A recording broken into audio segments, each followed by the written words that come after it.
Hello students, in this video we are going to discuss about logical Venn diagrams.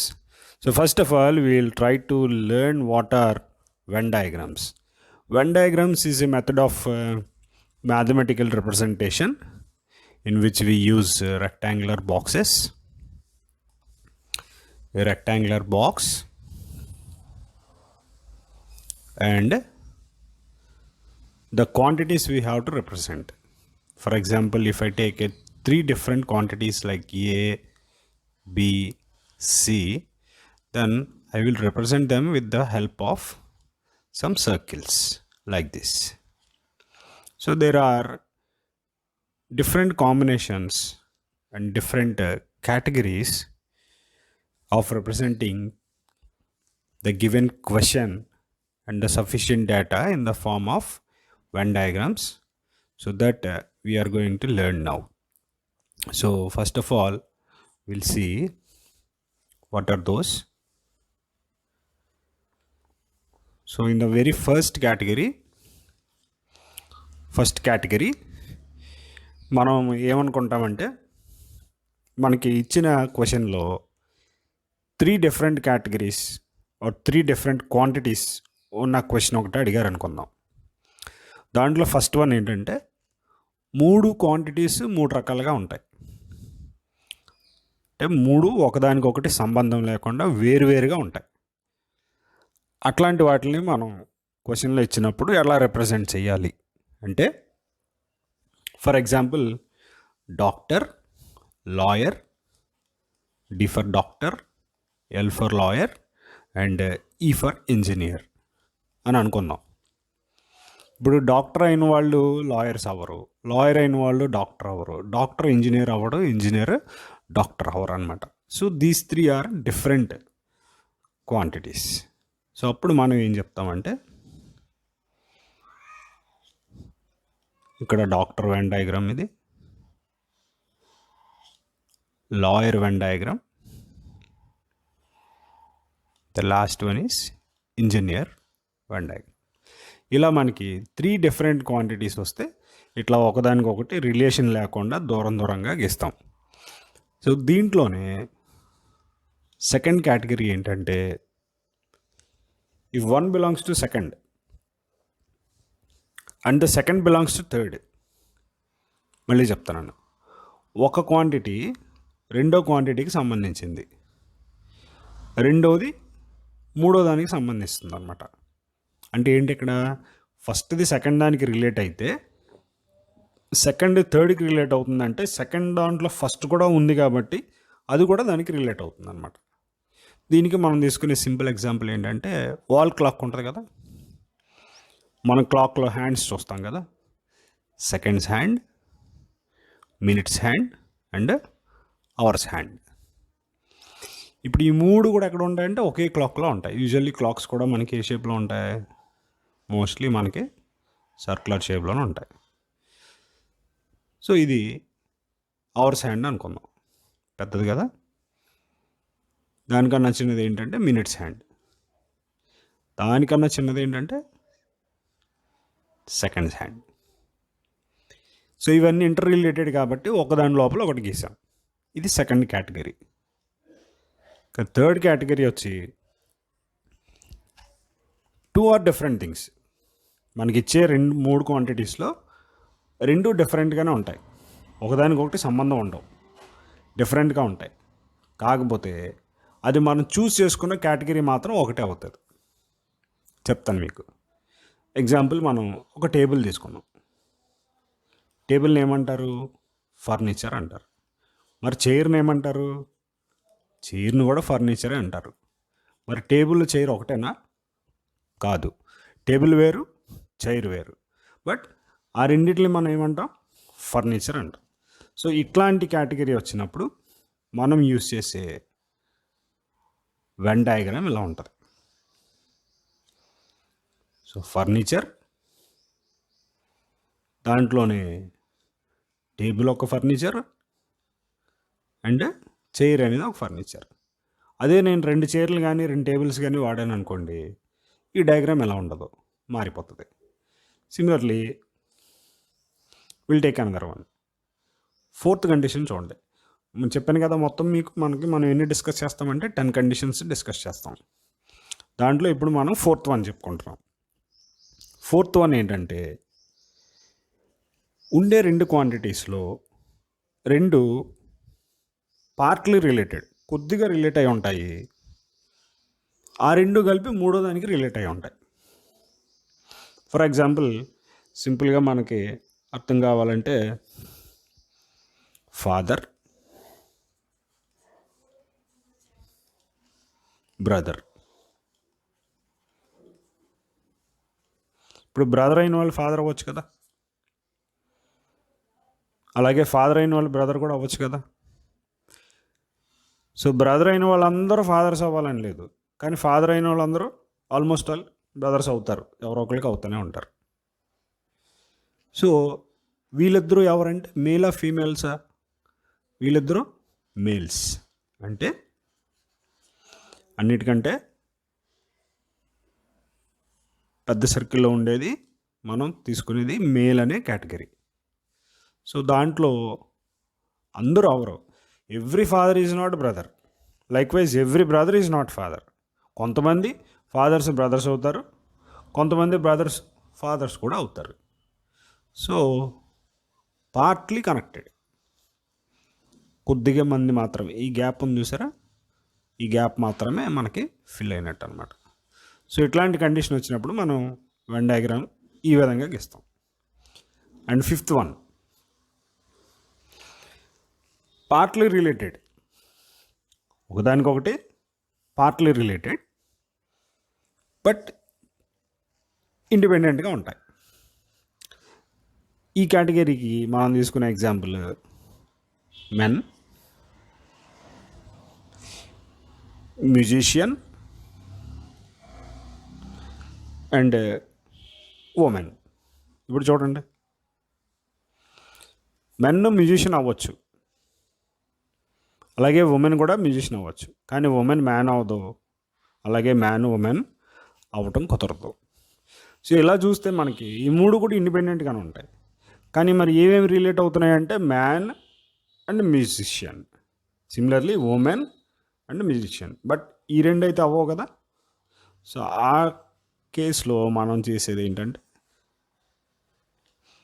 ఇది man అనుకుందాం, ఇది musician అనుకుందాం. So man musician అవ్వచ్చు, musician man కూడా అవ్వచ్చు. సిమిలర్లీ మ్యూజిషియన్ ఉమెన్ కూడా అవ్వచ్చు కదా, ఉన్నారు కదా మనకి women musicians. Similarly women musician అయినప్పుడు మ్యూజిషియన్స్లో ఉమెన్ కూడా అవుతారు. సో ఇవి ఏంటంటే 3 ఇండిపెండెంట్ బట్ పార్ట్లీ రిలేటెడ్. ఈ కండిషన్ వచ్చినప్పుడు అట్లా చేస్తాం మనం. అంటే సిక్స్త్ వన్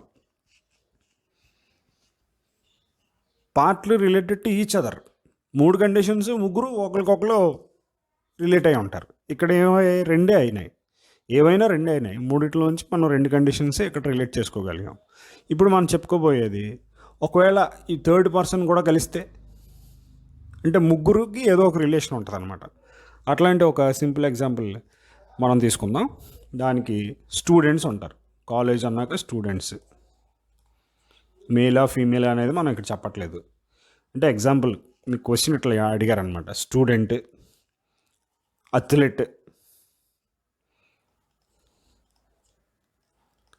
అథ్లెట్స్ అంటే పరిగెట్టేవాళ్ళు, ఆడేవాళ్ళు, ఎవరైనా players, some players and boys. ఇప్పుడు ఈ కండిషన్ని మనం ఎలా తీసుకుంటాం అంటే మనం కొంచెం ఆలోచించాలి. ఎట్లా తీసుకుంటాం చూడండి, వీళ్ళు స్టూడెంట్స్లో అథ్లెట్స్ కూడా ఉంటారు కదా, ఉండొచ్చు. ఆ అథ్లెట్సే కాలేజ్ వాళ్ళే కాబట్టి స్టూడెంట్స్ కూడా అవుతారు కదా, రైట్. ఆ కండిషన్ కూడా అవుతుంది. ఈ స్టూడెంట్స్లో బాయ్స్ కూడా ఉండొచ్చు కదా, అలాగే బాయ్స్లో అథ్లెట్స్ ఉండరు, లేదా అథ్లెట్స్ బాయ్స్ కూడా అవ్వచ్చు కదా. అలా వచ్చినప్పుడు మనం వెన్ డయాగ్రామ్ని ఈ విధంగా మెన్షన్ చేయాల్సి ఉంటుంది, రైట్. సో నెక్స్ట్ వన్ చూద్దాం. ఈ 7th కేటగిరీ. సెవెంత్ కేటగిరీలో 1 belongs to second and third one is independent. ఒక దాంట్లోకి కంప్లీట్గా రిలేట్ అయిపోయి ఉంది. మూడో క్వాంటిటీ మాత్రం ఇండిపెండెంట్ అంటే వేరే అనమాట. అది ఫర్ ఎగ్జాంపుల్ మనం హ్యూమన్స్ అని తీసుకున్నాం, అలాగే డాక్టర్ అని తీసుకున్నాం. అంటే ఇవే తీసుకోవాలని ఏం లేదు, ఏవైనా తీసుకోవచ్చు. ఎగ్జాంపుల్ సింపుల్గా ఉంటుందని చెప్తున్నాను నేను. సో హ్యూమన్స్ డాక్టర్స్ని మనం రిలేట్ చేస్తే every doctor is a human being, right? So every doctor whether it is male or female is a human being. పక్కన నేను క్యామెల్ అని ఒక యానిమల్ గురించి రాశాను. ఇప్పుడు చూడండి, వీళ్ళిద్దరూ related. Camel is N animal కాబట్టి అది ఇండిపెండెంట్ అయిపోతుంది. ఈ కేసులో మనం ఎట్లా దీన్ని రిప్రజెంట్ చేయాలంటే ఫస్ట్ డయాగ్రామ్ తీసుకుంటాం. ఇది హ్యూమన్స్. హ్యూమన్స్ అందులో డాక్టర్స్ పార్ట్ కాబట్టి లోపల రాసాం అనమాట. అంటే ఇది చిన్నది, ఇది పెద్దది. మరి వాట్ అబౌట్ క్యామెల్స్? దీనికి అసలు రిలేట్ అవ్వదు కాబట్టి దాన్ని సపరేట్గా పక్కన ఎక్కడో రాస్తాం. ఇది seventh category of representation. And ఇప్పుడు ఎయిత్ వన్ చూద్దాం. 1 belongs to the second. Same అంటే ఏంటి, ఇంతకుముందు మనం సెవెంత్లో ఏం మాట్లాడుకున్నామో అదే. హ్యూమన్స్లో డాక్టర్స్ ఎలా ఉన్నారో 1 belongs to the other, or 1 belongs అంటే దాంట్లో ఉంటుందని అర్థం. 1 belongs to other or 1 is related to second. What about third quantity? Third quantity is also partly related. కొద్దిగా మాత్రమే రిలేట్ అయి ఉంటుంది. ఎగ్జాంపుల్ తీసుకుంటే మీరు డయాగ్రామ్ని మీరే ఊహించవచ్చు. ఎయిత్ కేటగిరీలో మనం తీసుకునేది females,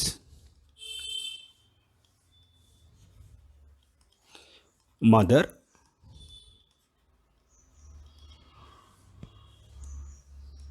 doctors. Females, mothers and doctors. ఇది చూడండి, మదర్స్ ఎవరవుతారు? ఫీమేల్సే అవుతారు. ఫీమేల్స్ అందరూ మదర్స్ అవ్వరు, కానీ every mother is a female. కాబట్టి పెద్ద సర్కిల్ ఏమవుతుంది? Mother. Every mother is a female అని చెప్పాం కాబట్టి ఫీమేల్స్ అందరూ కూడా రిలేట్ అవుతారు, బిలాంగ్స్ టు మదర్స్. అయితే ఇక్కడ క్వశ్చన్ ఏంటంటే, మరి డాక్టర్స్లో కూడా ఫీమేల్స్ ఉండొచ్చు కదా, డాక్టర్స్లో కూడా మదర్స్ ఉండొచ్చు కదా. సో ఈ డాక్టర్ అనేది ఇటు ఫీమేల్స్కి రిలేట్ అవుతుంది, అలాగే మదర్స్కి కూడా రిలేట్ అవుతుంది. కాబట్టి ఆ రెండు సర్కిల్స్కి ఇంటర్సెక్షన్ వచ్చేలాగా, అంటే రెండింటిని టచ్ చేసేలాగా మనం డాక్టర్స్ని గీయాలి. అప్పుడు డాక్టర్స్ అనే సర్కిల్ మదర్స్కి టచ్ అయింది అంటే ఇంటర్సెక్ట్ చేసింది, అట్లాగే ఫీమేల్స్ని కూడా ఇంటర్సెక్ట్ చేసింది. ఇక నైన్త్ వన్, ఇది ఎలా ఉంటుందంటే 1 belongs to other. ఇప్పుడు మన పైనుంచి చెప్పుకొస్తున్నట్టే 1 belongs to other అంటే ఒకటి ఇంకొక దాంట్లోనే ఉంటుంది. And the third one is partly related to the second one. Partly related, ఇక్కడైతే రెండిటికి రిలేట్ అయింది కదా, ఇప్పుడు మనం ఒక్కదానికి రిలేట్ చేస్తాం. దీనికి మనం సింపుల్గా తీసుకునే ఒక ఎగ్జాంపుల్ ఏంటంటే మేల్. ఇందాక ఫీమేల్ తీసుకున్నాం కదా, మేల్ ఫాదర్. ఇది మీరు ఊహించే ఉంటారు.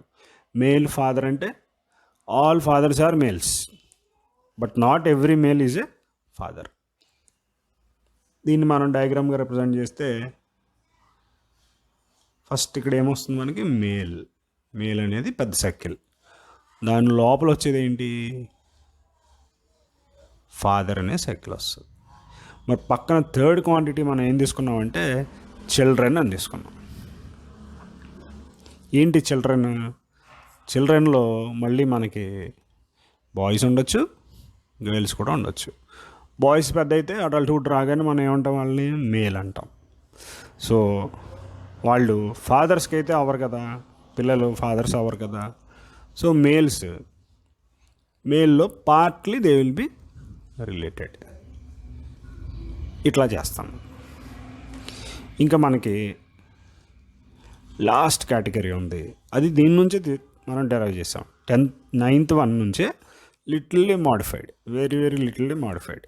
అదేంటంటే 1 is partly related to the second one. ఇక్కడ ఏమైంది, 1 బిలాంగ్స్ టు సెకండ్ కాబట్టి లోపలికి వేసేసాం. 1 is partly related to second one and the third one is independent. అంటే ఇది థర్డ్ వన్ ఎక్కడ ఉంటుంది, ఈ 2 సర్కిల్స్కి దూరంగా ఉంటుంది. సరే, దీనికి మనం తీసుకునేది ప్రొఫెసర్.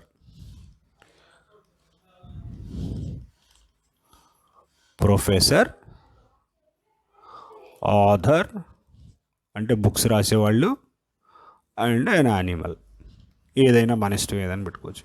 లయన్, టైగర్, ఎలిఫెంట్ ఏదైనా సరే పర్వాలేదు. సో ఇప్పుడు చూడండి, ప్రొఫెసర్స్, ఆథర్స్. ప్రొఫెసర్స్ అందరూ బుక్స్ రాయరు, అలాగే బుక్స్ రాసే వాళ్ళు అందరూ కూడా ప్రొఫెసర్స్ అవ్వరు. అందరూ అవ్వరు. కొంతమంది ప్రొఫెసర్స్ బుక్స్ రాస్తారు, అలాగే కొంతమంది ఆథర్స్ ప్రొఫెసర్స్ కూడా అయి ఉంటారు. అందుకని అవి ఏమన్నాము, partly related. So professors and authors are partly related. ఇది చూసారా ఇక్కడ, ఇది ఈ పార్ట్ కొంతమందే ఉంటారు ఇక్కడ. And what about the third category, it is an animal. Here these 2 persons are human beings. ఇక్కడ వీళ్ళు మనుషులు, కానీ ఇది యానిమల్ కాబట్టి ఏమవుతుంది, అది ఇండిపెండెంట్, దూరంగా ఉంటుంది. That is N animal. So ఈ విధంగా క్వశ్చన్ని మనం జాగ్రత్తగా చదువుకుని అనలైజ్ చేస్తే చాలా ఈజీగా మనం వెన్ డయాగ్రామ్స్ రిప్రజెంట్ చేయడానికి వీలవుతుంది. So as per my knowledge నేను మొత్తం 10 కేటగిరీస్గా దీన్ని డివైడ్ చేశాను. సో చూడండి, ఇవి ఈ మూడు డిఫరెంట్, ఇవి ఇంటర్ రిలేటెడ్. ఇవి కేటగిరీ ఒకటే, కాకపోతే 2 క్వాంటిటీస్ డిఫరెంట్. ఇక్కడ చూడండి, సేమ్ కేటగిరీ పార్ట్లీ రిలేటెడ్, ఇక్కడ 2 ఆర్ పార్ట్లీ రిలేటెడ్. ఇక్కడ ఏమైంది, మొత్తం 3 కూడా పార్ట్లీ రిలేటెడ్. ఇక్కడ ఏమైంది, 1 belongs to other and other one is independent. ఇక్కడ నుంచి 7, 8, 9, 10 ఆల్మోస్ట్ ఒకేలా ఉంటాయి, మీరు కొంచెం దాన్ని అనలైజ్ చేయగలిగితే చూడండి, ఇట్ బిలాంగ్స్. 8th కూడా బిలాంగ్స్ అయింది, ఫస్ట్ సెకండ్లో ఉంది. 9th కూడా ఫస్ట్ సెకండ్లో ఉంది. అంటే ఎక్కడ డిఫరెన్స్ వచ్చింది, third one is completely independent belong అయినప్పుడు. ఇక్కడ కూడా అంతే, 2 క్వాంటిటీస్ ఒక దాంట్లో ఒకటి ఉన్నాయి. థర్డ్ వన్ ఏమైంది, రెండిటికి partially related are partly related. And 9th కేసుకి వచ్చేటప్పటికి చూడండి ఏమైంది, first belongs to second, but ఇది ఫస్ట్కి రిలేషన్ లేదు, థర్డ్ వన్కి మాత్రమే ఉంది. ఇంకా లాస్ట్ వన్, ఈ రెండిటికి పార్ట్లీ రిలేషన్ ఉంది and third one is completely different. So ఈ విధంగా మనం క్వశ్చన్ అనలైజ్ చేసి డయాగ్రామ్ ఆప్షన్స్లో ఉంటాయి, దాన్ని మనం చూస్ చేసుకోవచ్చు. So I hope you understand this one and thanks for watching.